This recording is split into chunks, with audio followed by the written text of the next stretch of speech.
आज आपण करणार आहे सातारा स्टाईलमध्ये मसाले भात।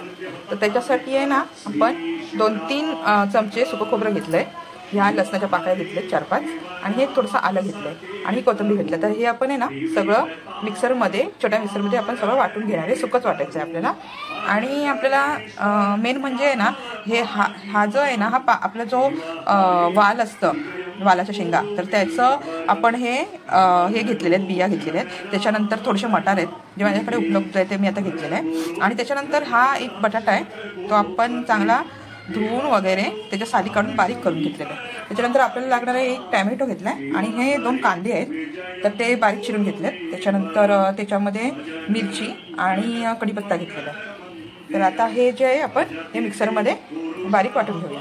त्याच्यानंतर मी हा तांदूळ घेतलेला आहे, घरात असलेला तांदूळ घेतला आहे। तर हा आपल्याला भाजायचा आहे। त्याच्यासाठी मी मग काय केलं, आधी हा चांगला धुवून आता वाळवून घेतला आहे मी थोडा, आणि आता हा मी कुकरमध्ये थोडा परतवून घेणार आहे। आता आपण ज्या कुकरमध्ये मसाले भात करणार आहे त्याच कुकरमध्ये आपण हे तांदूळ भाजून घेतोय। हे तांदूळ थोडे वास येईल इथपर्यंत आपल्याला ते भाजून घ्यायचे। तांदूळ काढून घेतले आणि त्याच्यामध्ये आपण तेल टाकले। आता त्याच्यामध्ये आपण जिरं टाकूया। आता मी फोडणीमध्ये आहे ना मिरची आणि कढीपत्ता आणि 2 तेजपत्ते टाकलेले आहेत आणि ते मी भाजून घेते। त्याच्यानंतर आता मी कांदा टाकलाय, तो चांगला भाजून घेते। आपण कांदा भाजल्याच्या नंतर जे आपण खोबरं आणि कोथिंबीर आणि आलं लसूणचं पेस्ट जी केलेली त्याच्यात टाकली आणि ती पण आपण आता ती चांगली परतवून घेऊया।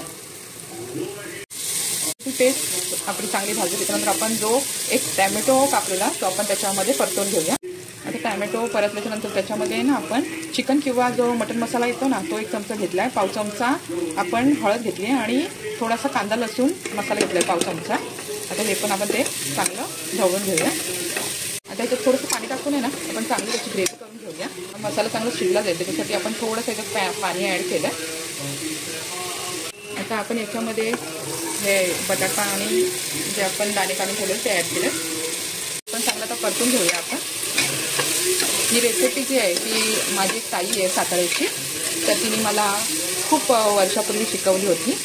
तिच्या हातची ही जी मसाले भात किंवा भाज्या ही जी रेसिपी आहे छानच होते। मनीषा ताई तिचं नाव आहे, तर तिने मला शिकवलं। थोडासा प्रयत्न करते आहे तिच्या स्टाईलमध्ये मसाले भात करायचं, बघूया तर कसं होतं आहे। त्याच्यात ना भात ॲड केला आहे तांदूळ आणि त्यात मी चांगलं मिक्स करून घेते आणि थोडंसं याच्यात मीठ पण टाकलं आहे मी। आता तांदूळ त्याच्यामध्ये फिरून घेतला आहे, मी साधाच तांदूळ घेतला आहे। आता मी 1-2 असं प्रमाण टाकते। तुम्हाला तुमचा भात जसं असेल तसं तुम्ही पाण्याचं प्रमाण कमी जास्त करू शकता। आता आपण ह्याला शिट्या आता झाकण लावून 2-3 शिट्या आपण करून घ्यायच्या। तयार आहे आपला सातारा स्टाईल मसाले भात। त्याच्यावरती थोडंसं तुपाची धार आपण घातलेली आहे। तुम्ही पण करून पहा आणि मला सांगा तुम्हाला कसा वाटला तो।